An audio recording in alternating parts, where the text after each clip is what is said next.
লাইফে যদি আপনি ঝামেলা এড়িয়ে চলতে চান বা সফল হতে চান, আপনাকে এই ৩টা জিনিস সবসময় গোপন রাখতে হবে। Number 1, family problem. Family problem হলো সে ধরনের প্রবলেম যা আপনার ফ্যামিলির মানুষের সাথে সর্ট আউট করতে হবে। এই জিনিসগুলো আপনি বাইরে মানুষের সাথে যত শেয়ার করবেন, প্রবলেমগুলো সর্ট আউট হওয়ার বদলে সমস্যাগুলো আরও বেড়ে যাবে। তাই ফ্যামিলিতে যতই প্রবলেম হোক না কেন, তা আপনারা নিজেরা বসেই সর্ট আউট করার চেষ্টা করবেন। নাম্বার 2 হচ্ছে আপনার প্ল্যান। আপনি কি করতে যাচ্ছেন, কি আপনার নেক্সট প্ল্যান, এগুলো শেয়ার করা থেকে বিরত থাকুন যতক্ষণ না পর্যন্ত প্ল্যানটা সাকসেসফুল হচ্ছে।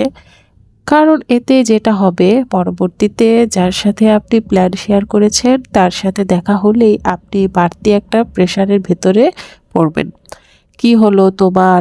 তোমার তো এইটা করার কথা ছিল, তোমার তো ওইটা করার কথা ছিল, তোমার বিয়ে করার কথা ছিল, তোমার নতুন চাকরিতে জয়েন করার কথা ছিল। এইসব কথা নিয়ে আপনি একটা বিভ্রান্তকর পরিস্থিতিতে পড়ে যাবেন। তাই যতক্ষণ না আপনার প্ল্যান সাকসেস হচ্ছে, আপনি কারোর সাথেই আপনার প্ল্যানগুলো শেয়ার করবেন না। নাম্বার 3 হচ্ছে লাইফে এমন কোনো সিক্রেট যে সিক্রেটটা অন্য কেউ অন্য কোনো সময় জানলে আপনার কোনো ক্ষতি হতে পারে। কারণ লাইফে আজকে যে বন্ধু, কাল যে সে আপনার বন্ধু থেকে শত্রু হয়ে যাবে না, এর কোনো গ্যারান্টি নাই। তাই কার সাথে কী সিক্রেট শেয়ার করছেন, এই বিষয়গুলোকে অবশ্যই সতর্কতা অবলম্বন করতে হবে। তাহলে আপনার ভবিষ্যতে বিপদে পড়ার সম্ভাবনাটা অনেকটা কমে যাবে। এতে করে আমরা বুঝতে পারলাম যে নিজেদের প্রবলেম অন্য কারো দ্বারা সর্ট আউট করা সম্ভব নয়। নিজেদের প্রবলেম নিজেদেরই সর্ট আউট করতে হবে। নিজের প্ল্যান অন্যকে বলে ভবিষ্যতে বিভ্রান্তিকর পরিস্থিতির মধ্যে না যাওয়াই উত্তম। এতে করে বিষয়টা নিয়ে নিজের কাছেই খারাপ লাগবে। শেষে আমরা আরও বুঝতে পারলাম যে নিজেদের সিক্রেট অন্য কেউ জেনে ক্ষতি করার চেয়ে নিজেদের কাছে রাখাই উত্তম।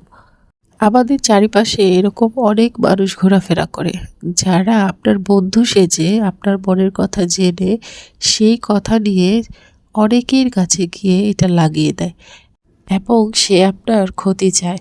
সে প্রকাশ্যে আপনার বন্ধু সেজে থাকে, কিন্তু সে মনে মনে আপনার ক্ষতি করার জন্য সব ধরনের ব্যবস্থা করে।